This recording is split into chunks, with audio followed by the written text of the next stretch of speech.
அரசியல்வாதிகள்னாலே என்ன ஒரு பார்வை இருக்குன்னா, அரசியல்வாதியா வேட்டி கட்டிட்டு வருவார், வெள்ளச்சட்டை போட்டிருப்பாரு, நம்மளை மதிக்க மாட்டாரு. பொதுவான எல்லா கட்சி தாண்டி ஒரு அரசியல்வாதியை பற்றி ஒரு பார்வை அப்படி இருக்கும் இல்லையா? அப்படி இல்ல, சமூக பார்வையோட அடுத்த தலைமுறையை தயார் செய்யணும், அடுத்த தலைமுறைக்கு நம்ம ஒரு அரசியலை கடத்தணும் அப்படிங்கிறதுக்காக நம்முடைய மாண்புமிகு அமைச்சர் அவர்கள் கிட்டத்தட்ட ஒரு 4-5 மாதங்களாக இது குறித்து எங்களோடு தொடர்ந்து விவாதித்து திட்டமிட்டு இன்ச்சு பை இன்ச்சா அதற்காக உழைத்து இன்றைக்கு நீங்க இங்க வந்திருக்கிறீங்க அப்படின்னு சொன்னா, இதற்கு முதற் காரணம் நம்முடைய மாண்புமிகு பள்ளிக்கல்வித்துறை அமைச்சர் அவர்கள் அன்பில் மகேஷ் அவர்கள். தமிழையும் சமூக நீதியும் சேர்த்து வளர்த்த இயக்கம் திராவிட இயக்கம். இந்த திராவிட இயக்கம் அடுத்த தலைமுறைக்கு அடுத்த கட்டத்துக்கு எடுத்துட்டு போகணுங்கிறதுக்காக தான் இந்த பயிற்சி முகாம்.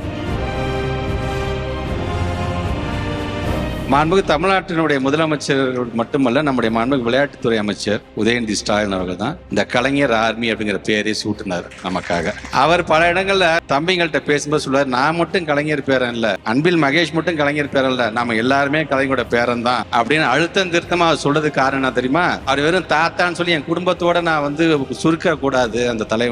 அந்த தலைவன் சமூக நீதிக்காக போராடிய தலைவர், அவர் ஒடுக்கப்பட்ட மக்களுக்காக போராடிய தலைவர். அந்த தலைவர் அனைவரும் கொண்டாடணும், அனைவருடைய குடும்பத்திலும் ஒருத்தர் அவர் இருக்க வேண்டும் என்கின்ற ஆசையினோட வெளிப்பாடு தான் அவர் எல்லாத்துக்கும் தாத்தா அப்படின்னு அவர் சொல்றார்.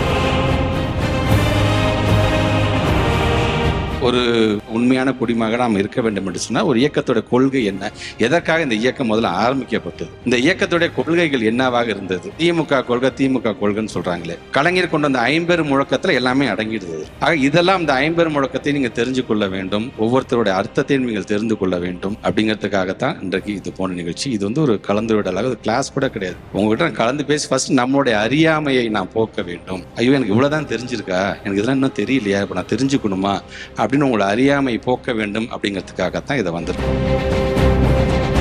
முதல்ல உங்க பெற்றவங்களுக்கு நான் முதல்ல என்னோட நன்றியை தெரிவிச்சுக்கிறேன். ஏன்னா திருவெரும்பூர் தொகுதியில் நான் எப்போ கூட்டம் பேசினாலும் நான் பொதுமக்களிடம் சார்ந்து பேசும்போது நான் பெருமையோடு சொல்லக்கூடியது ஒன்னே தான், தமிழ்நாட்டில் நான் எங்க போனாலும் கூட்டத்துக்கு முன்னாடி பேசுவேன், திருவெரும்பூர்ல மட்டும் குடும்பத்துக்கு முன்னாடி பேசுவேன்னு நான் சொல்லுவேன். ஆக அந்த மாதிரி மீண்டும் என்னுடைய குடும்ப உறுப்பினராகத்தான் உங்களை ஒவ்வொருவரையும் பார்க்கிறேன். அதனால உங்களோட பெற்றவங்களுக்கு, எங்களை நம்பி அனுப்பி வைத்திருக்கின்ற உங்களோட பெற்றவங்களுக்கு முதல்ல என்னுடைய நன்றியை அவருடைய பாத மலர்கள் சமர்ப்பிக்க கடமைப்பட்டிருக்கின்றேன்.